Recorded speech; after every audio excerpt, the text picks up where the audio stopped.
My Michelle Live podcast. My Michelle Live. My Michelle Live. Sports Time Out. The fans, the field, the faith, the fun. Here's Michelle. And the fellas, we are here looking at the sports stories of the week. What took place and how is it related to a deeper story, a message of hope, a message of faith, the God story. Taking it on today with my friends. And let me introduce to you, here we go. We have with us the man, the myth, the legend. He is a sports guy extraordinaire, pastor. He is a player. He's been a chaplain for a major league sports team, and he is an all-around cool guy. Get ready to get panged. Garrick Pang joins us. Get ready to get We have with us author and photographer. Let's let Big Voice Guy let you know all about Brent R. author, Baker. photographer Brent R. Baker.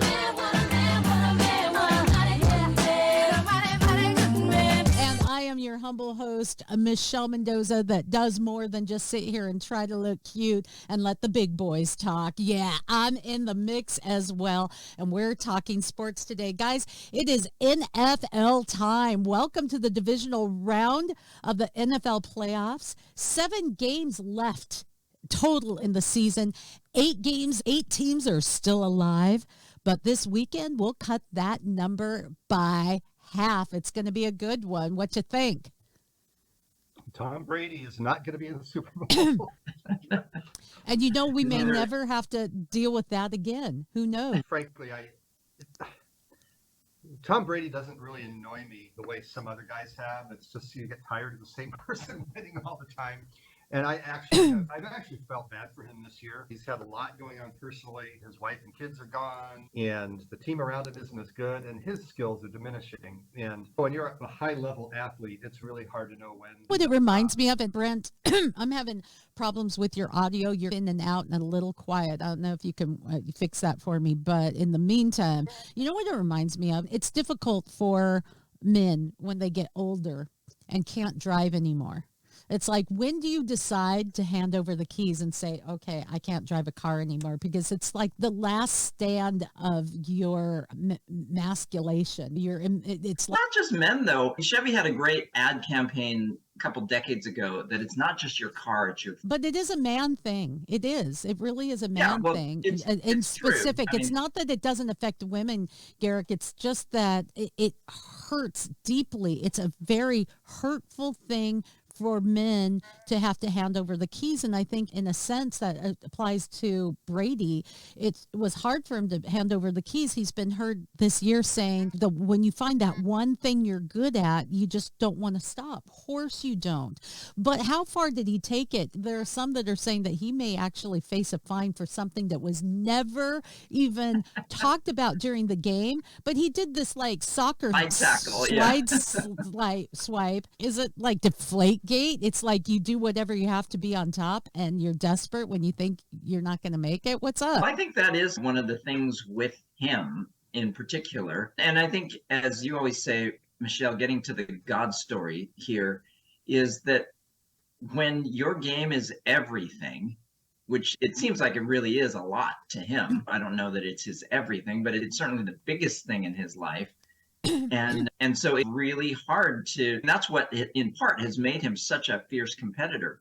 But you look at a guy, just to contrast with him, another Hall of Famer, someone like Steve Largent, who was an amazing football player, played for the Seattle Seahawks back in the 70s and 80s. And he had an amazing career, but he quit at the top of his game. And it was just not because it wasn't important to him, but because it wasn't everything. He had something deeper and more important. And that's what you have to think of. Whatever game you're playing in life, what's the most important thing in your life? What really matters? What's your life built on? What gives you purpose and identity? What do you identify as? Well, I identify as a follower of Christ. And because of that, everything else can fall in place when I walk in that identity. Oftentimes I fail. You are two of my best friends on the planet. But it's a true story. Brent, NFL, this is an exciting time of the year, and it has been a really entertaining season. Some of the teams that you didn't think were going to get as far as they did, some of the greats like Brady and Aaron Rodgers, they're not even going to go forward in the playoffs. That's huge. Or even Russell Wilson, who didn't even make the playoffs again with his new team. Ha ha. I'm sorry about that, Russ. Yeah, okay.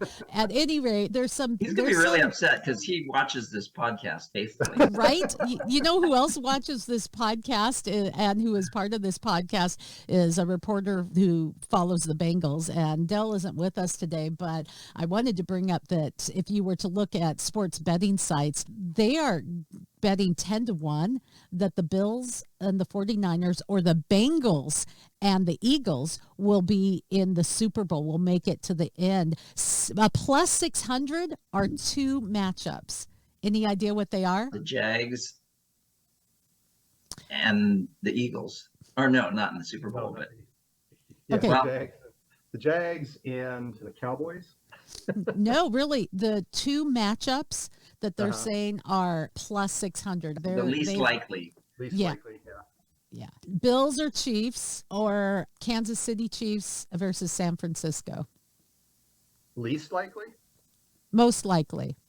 Oh, most likely. Okay. That makes Most sense. likely. Okay. So there you go. But I don't know. What do you guys think? How do you think it's going to shake down? I think it's. Go ahead, Brent. Oh, the way the 49ers are playing right now, I think on the NFC side, they are a cut above even Philadelphia. The Eagles are really good, but Jalen Hurts, their quarterback, has been injured, and I'm not sure he's quite. I'm not sure he's quite at the top of his game, but they've also had a bye. They've had a chance to rest up. We'll see how that works for them. Sometimes that hurts a team, too, to have that week off. Right. But just the way the 49ers have looked, they've won, was it 10 or 11 in a row now? And they just keep getting better and better. Brock Purdy, just an amazing story. And the last guy in the draft, and all of a sudden, he's just plugged right in and picked up right where Jimmy G left off when he got hurt, and picked up where he's their third quarterback. They hasn't missed a beat. Man, the AFC side, though, that's where I think most of the entertainment value is over these next couple weeks. Right. The Chiefs, the Bills, the Bengals are just three teams that I think any given Sunday, any one of them could be the best team in that conference. And the Jaguars are the plucky upstart. Trevor Lawrence, we've seen the best and worst of him sometimes at the same time for the Jaguars. And that comeback that he led last week, it reminded, speaking of Russell Wilson, when the Seahawks made the Super Bowl the second time, the one of which we shall not speak. Yeah, the NFC Championship game that year against Aaron Rodgers and the Packers, they were behind like 16-0 in the late in the third quarter. Russell Wilson had thrown a bunch of interceptions, and all of a sudden it was like the switch flipped, comeback was on, and it was go Seahawks were up in the time. Super Bowl again. It was, yeah, it reminded me of that. It reminded me of that game. Yeah, that's great. That's the thing. You can bet on it all you want, and you can find out what the odds are, but you don't have that factor, that one thing that happens, that thing that just turns it on its ear that you just don't know, and that's why we love the game. But there is a reason why Tony Dungy, for example, says that the Cowboys have very little chance of winning this weekend in their game against the 49ers. And I think it's a pretty obvious reason. What's that?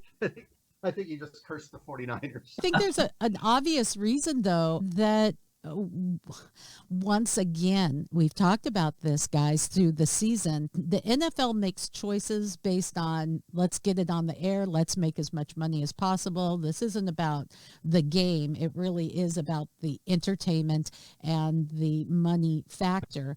And what Tony Dungy had tweeted is that as good as the Cowboys looked, they have little chance of winning, he said, and it's not their fault. There are very few examples ever of teams winning a Monday night road game, and then Sunday road game. So, and San Francisco's had this extra day of rest. That's what he's bringing up. And are they at a disadvantage? Yes, but they're a wild card, so deal with it. Yeah, the other thing is it is unusual to have a Monday night game in the playoffs. That's something they haven't done before. But they also in the playoffs have always, I won't say always, but the last decade or so, there've been Saturday playoff games. So there's been a Sunday to Saturday gap too, which is about the same. Yeah. So back-to-back road games is on the short rest. Yeah, okay, win your division. You won't have to worry about it. Like Tampa, as bad as that team looked, they played in a really bad division, but they won their division, got to host, and then get embarrassed in front of their home fans. I think one game we should also bring up is the rematch of the Bengals and Bills. Wow, I know, right? The last time they played was when Damar Hamlin collapsed on the field. Yeah. They played just over half of the first quarter. Yeah, on paper, this looks like it should be a fabulous game, but I think even though there's been several weeks and Damar's doing great and both teams have played other games, the beginning of that game it'll be interesting to see how the teams respond, because I think you could have some guys that relive that moment. Yeah, it might be tough sledding at the start of that game. When Buffalo played their first game after the cancellation, they returned the opening kickoff for a touchdown, which just was like one of those unforgettable sports moments for everybody involved. And I think it took some of that emotional. Oh, it totally does. Come on. It's like you're geared up. We're going to play this game. And it's, oh, God, it's going to be one of those. Dang. Yeah. But it was. Dang. It made it easier, though, for everyone, both teams to get back out there on the field and start running plays and the hits and everything that are obviously are risky on every play. So we didn't really get to see that hangover for them the way I think we might when they play the same team that happened against. And we'll see how T. Higgins, how he responds, because he was the one who was the receiver that Damar Hamlin tackled. And I know it was a struggle for him just after what happened, and he received a lot of support for that. But again, he'll be stepping out there against the same team against which that happened, and we'll see how that goes. Garrick, I wanted to ask a question as we're talking about Tony Dungy. And by the way, Brent, if you could boost up your microphone just a little bit, you're still pretty low. We want to hear all those beautiful tidbits of wisdom that come barreling out of your soul. Tony Dungy is, man, he is in the crossfires of the woke, and this is where we're going to give our woke report today. Is he deleted a tweet? He's been accused of being an extremist, transgender rhetoric. He's hurting children because he made a comment about schools that put kitty litter for kids that identify as cats, and they're like, there's no schools that do that. Problem is, kids go to school and they identify as animals, and they're allowed to be disruptive in school. We've seen videos of it. We've heard parents' reports. Whether they have kitty litter in the bathrooms for them or not is not the issue. The issue is you are running a freaking zoo in these public indoctrination centers, and someone says, hey, there's a problem, and you're not able to talk about it or debate it without saying, you're hateful. Then there is a deeper problem. Pastor, weigh in. I preached a sermon last Sunday, and you did. And I said that the state of our country is a report card on the American church. Ouch. And as moment of conviction brought to you by Pastor Garrick Payne. I just feel, and the culture has done an excellent job of pushing the church into a corner, and the church has complied with it. And it started with this whole ridiculous notion, which is never a part of the Constitution or any of the founding documents, that there's the separation of church and state. And there was the Establishment Clause, which was that the government should not establish religion. Now that's very different from separation from church and state. Keep your state out of my church. Exactly. And it's not the other way around. My faith into what I do should be okay, as long as I am not forcing someone or shutting down any kind of conversation. But that's exactly what we're seeing, isn't it? We're seeing a religious jihad of sorts, of people that are bringing in their convictions and their ideology, which becomes their religion, and it is to the exclusion of everything else. Tony Dungy, additionally, gentlemen, is being mocked and ridiculed and called an extremist because he's not only going to attend, but he's going to play a role in the March for Life. Come on. No, you're awful. You're an extremist because you don't want people killing babies. What the actual? And I think it's that whole situation that we've just seen everywhere across the board, the whole cancel culture. And it'll be really interesting to see what happens for him. I'm hoping that CBS, I believe he's on CBS Sports, that they allow him to continue, because he is a great commentator. He's really smart. And have you really ever heard him say, sorry to interrupt you, but along those lines, Garrett, have you ever heard him say something that in any kind of way controversial like this while he's been doing his job? No, he sticks to his job and he's good at it. Then why is it okay to say, because of what you believe, why is it okay to suddenly have the thought police? It's not. Okay, good. That's the answer I was looking for. Rhetorical question brought to you by Michelle. But I think, seriously, I do think, to me, the biggest problem of cancel culture coming from any direction is that when you start forcing ideas underground, they don't go. The problem is if you have people that are unhealthy, or if these beliefs are, or I would say metastasize like a cancer. And so the cancel culture really does the opposite of what the adherents to it would like to see. I'd rather have even the worst ideas out in the public sphere, because then you can, light is shown upon them, they're revealed for what they are. And one of the geniuses of America is that it is traditionally a marketplace of ideas, and you have a chance to try your ideas out, and they succeed or they fail based on their own merit. Based on their merit. So when you force them underground, they only grow, and sometimes they warp.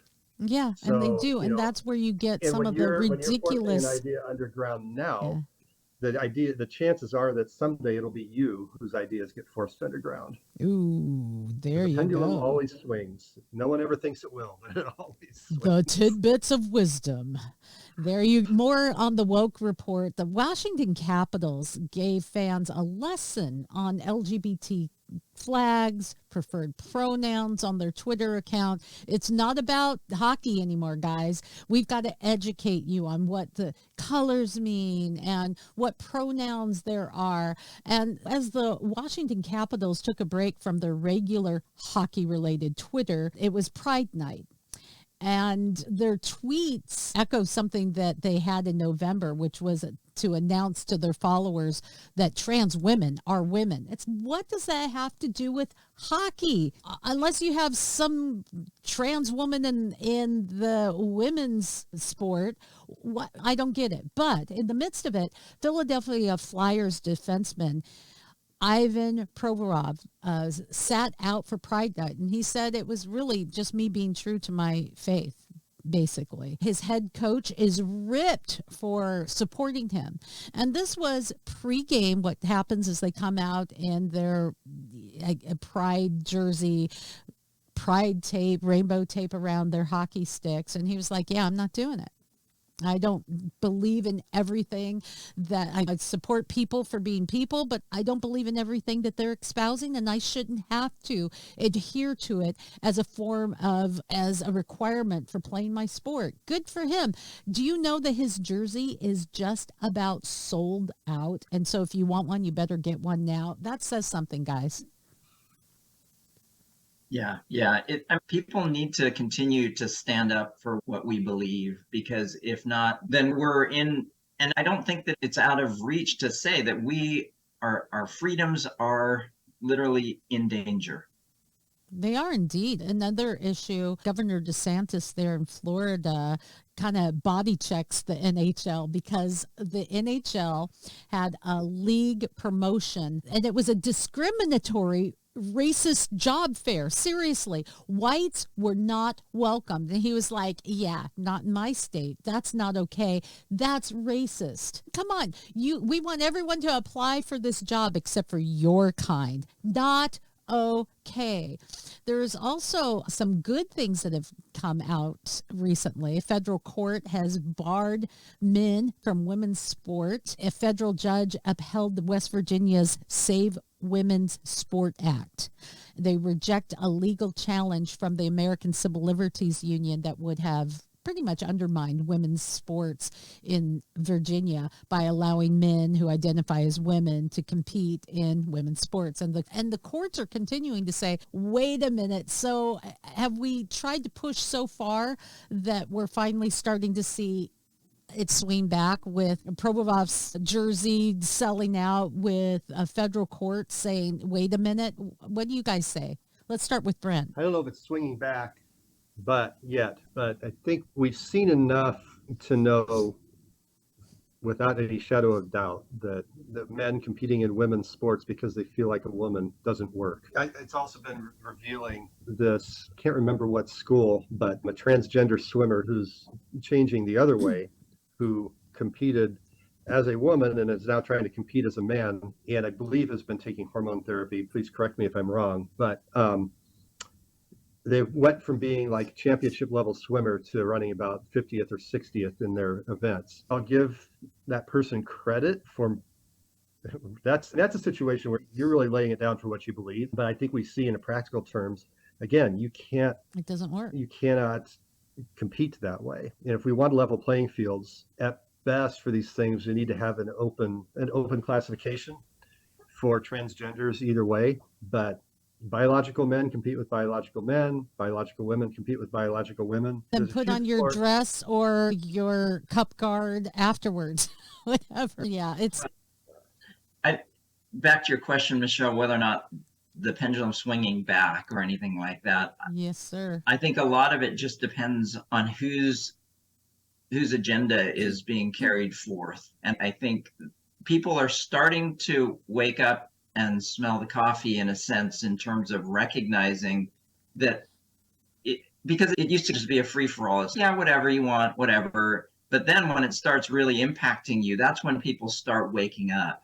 And so I think, especially, and I'm a father of 3 boys, but especially if you have a daughter who has worked hard and struggled and made sacrifices to excel in her sport, and only to have some guy switch genders and then just totally undermine that. The whole Leah Thomas thing, I think, is the best example of that. And so I think especially since women have fought so hard, Garrick, for recognition, for viewership, for women's sports and women in sports and women reporting sports, we fought so hard just to have that taken away. It's inane. And I'm not sure why there isn't a bigger outcry.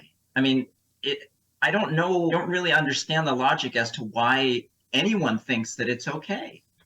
Yeah, because we're warped. And as I was talking about in our week in review, the scripture talks about our conscience being waxed cold. And we recognize, all of us have that innate. We know that there's a God. We just know it.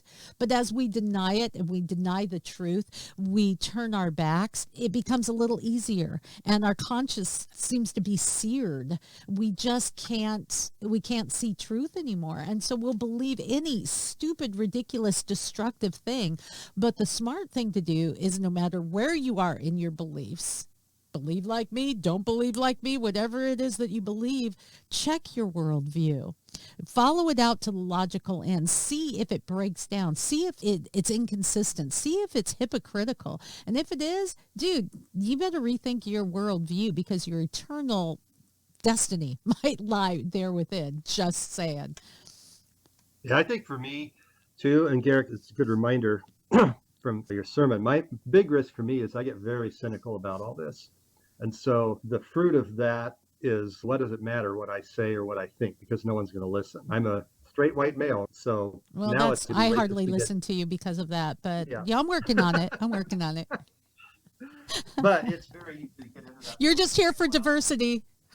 Yeah. Why, thank you. I'll take the diversity card. But it's very easy just to get into that, who cares?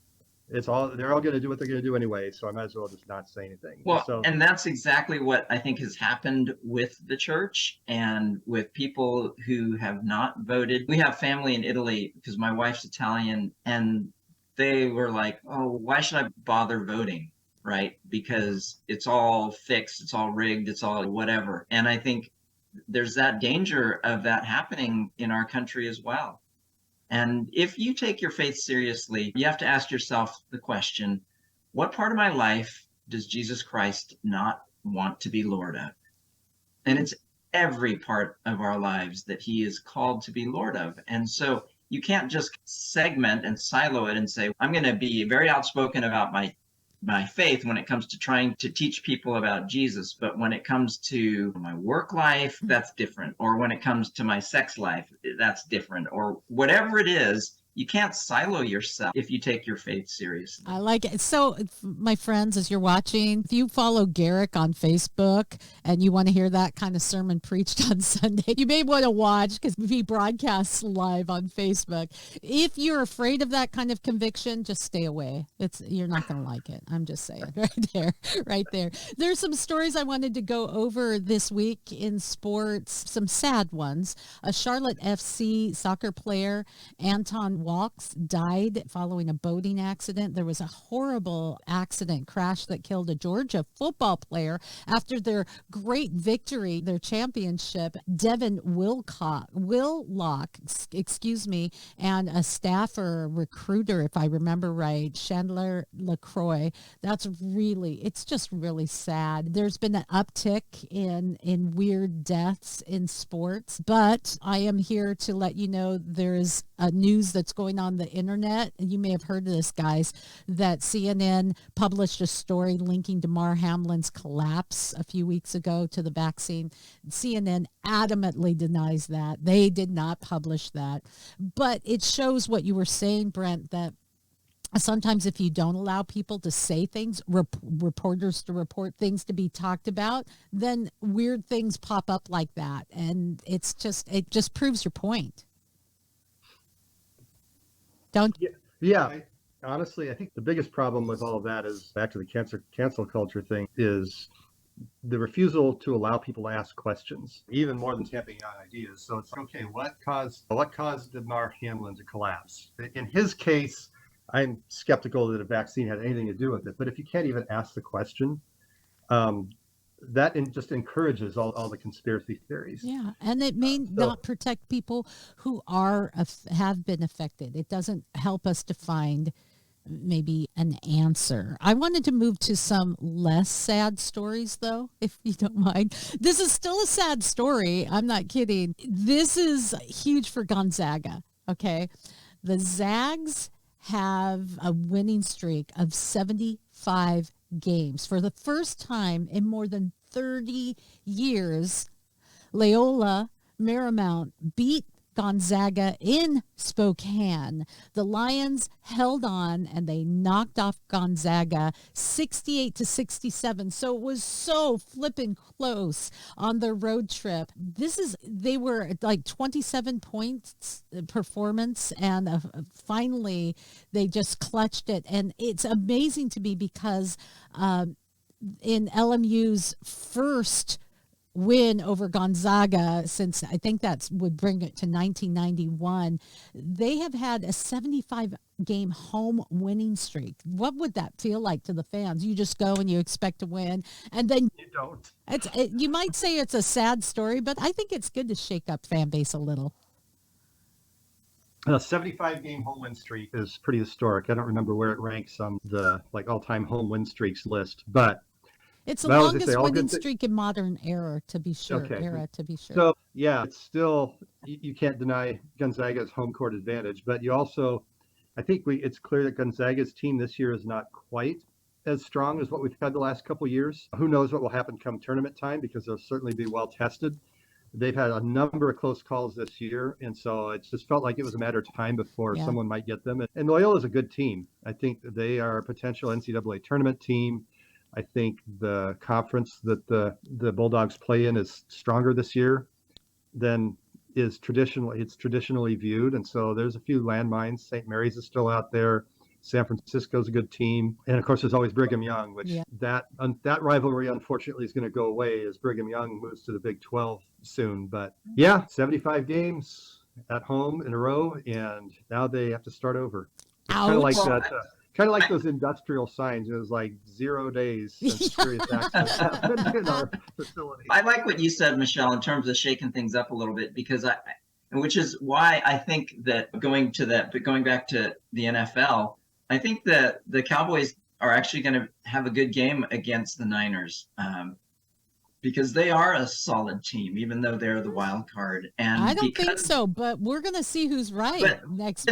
With the win streak, I think it adds pressure to the Niners as well. They had that going into the Seahawks game, and the Seahawks gave them a good first half. Okay. And so it'll be interesting to see. Yeah, I agree. All right, one more sad story. Can you say bacon, anyone? I know that's in poor taste, but the college mascot for the Razorbacks just passed away on Sunday afternoon. And I'm wondering, what do they do? Do they bury him, or do they do him in the ground with banana leaves and have a luau? I'm just wondering. I'm just saying. So what I have to say about the story where it talks about this, nowhere in that story does it actually mention that this mascot was a pig. I know. You really had to dig deep for it, because I thought at first it might have been the guy who dresses in the... Right. When it said it died at the Stokes family farm of natural causes, Yeah. I was like, oh, okay. You're quite bad. Okay.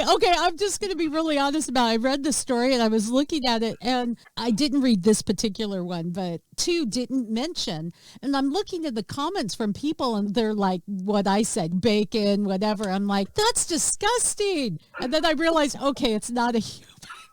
Not a person. It's horrible. I have a question for you guys. Okay, Djokovic is back in Australia for the Australian Open. All of that hullabaloo about being vaccinated and being a pariah. Oh, okay, it's just water in the bridge. Sorry, we were wrong, whatever. But this is funny to me. He had a leg issue, but he also asked that a heckler be removed because it was just too much. And I'm like, what a flippin' baby. Tennis players, oh, we don't want any noise. We can't have anyone heckling. It just brings too much pressure. I'm like, do you ever think of hockey players with people pounding on the glass? Or I was at the game with Russell Wilson when he came back to Seattle as a Bronco. Man, I've never seen anyone booed like that. It was, Russ, you suck. Russ, it was pretty nasty. And to his credit, he played anyway. So my question is, do tennis players have thin skin? Are soccer players big babies when they fall down and flop? And are some sports just better for wimps? Apples and oranges, Michelle. Apples and oranges. Go ahead, Brent. I was going to say the etiquette in different sports is fascinating. Because like you said, I think golf is the same way. You can have somebody not turn off the sound on their cell phone and get thrown out for clicking their camera. And yeah, tennis, you get people thrown out because they're making too much noise or even talking in the stands while a point's being played. And yet, I don't know if in action hockey is a good comparison, but think of guys shooting free throws in a basketball game where the action is stopped and they're standing there and they've got people screaming at them, waving things in their face, sometimes flashing them, things to distract the guy at the free throw line. With a camera, they're flashing. Hey, bada. Hey, bada, moan. Garrick? So it's always been interesting to me. My father-in-law is a big golf guy, and I always have made fun of him. Always watching the Masters with him. I was like, oh, somebody must have whispered when he just tried to try that putt. But it does come down to the etiquette of different games. And I don't have an issue, maybe because I'm a soccer player. But you always use the example of hockey, Michelle. And hockey is what it is, and it's great. And they make jokes back and forth. We could use rugby. Rugby is bad. I was just going to say, they make jokes back and forth about rugby and soccer. They say that football is a gentleman's game played by hooligans, and rugby is a hooligan's game played by gentlemen, because rugby is an upper class type of game. We don't know the culture as much here in this country, but having played soccer and lived in England, because especially in the pub leagues in England, it is rough, and there's not a lot of diving because you'll just get your leg broken. It is very much like hockey in the lower levels of soccer when you're over in a lot of countries. Anyway, so I also think a lot of what you see as far as the etiquette in the upper levels has changed over the years as the money's gotten bigger. So when you have guys out there making 8 or 9 figures, you're less likely to see guys play through injuries and Because it's not for the love of the game, it's for the love of money, which isn't that the Well, root but of I mean, the teams and the rules get changed to Okay, that's protect fair them because enough. they're seen more as assets than as people. Fair enough. Well, and the culture has changed too, like around golf. They never used to erupt in thunderous cheer in golf, but now they do. Because usually it used to be just polite clap. And I'll bring something up in rugby as well. In rugby, you're supposed to be quiet when the player is doing a kick, trying to kick it through the uprights. In the U.S., it doesn't happen. And they'll even put signs up that say, please be quiet. That's not how we do it here. Sorry. You're just going to have to deal with it. So if you watch Major League Rugby, it's a little bit different than you would see it around the world. I'll show you one example, though, of one sport that is on the rise that few people have heard of. It's called slap fighting. And this is literally, you're slapping the freaking bejesus out of your opponent. I'll see if I can pull up I don't know if this video will show what they're doing. This is the aftermath of this guy. It's a Russian league from getting slapped. Dude this is crazy. There we go. Take a look. This is what it is. Oh, so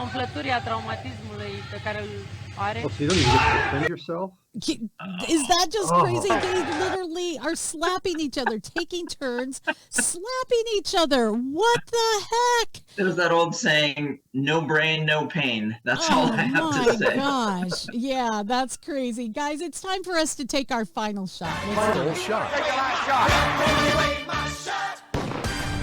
All right, we are going to take our shots, and I'm going to start with Brent. Since you brought them up, my final shot will be to the Gonzaga Bulldogs and their 75-game home win streak that came to an end last night. So RIP to the streak, but kudos for that. Years of dominance on the home court, and I think that will continue. Just have to start the streak over. I like it. All right, Garrick Pang. My final shot is going to go actually to a personal friend of mine, and I'm actually going to invite him on the show sometime. We'll see if he takes us up on it. But he was one of the first people I met when I was at college. But his mom just passed away last night. But he's always been a big sports fan and just a close friend throughout So Steve Christensen, and to your mom and your family, you get my final shot today.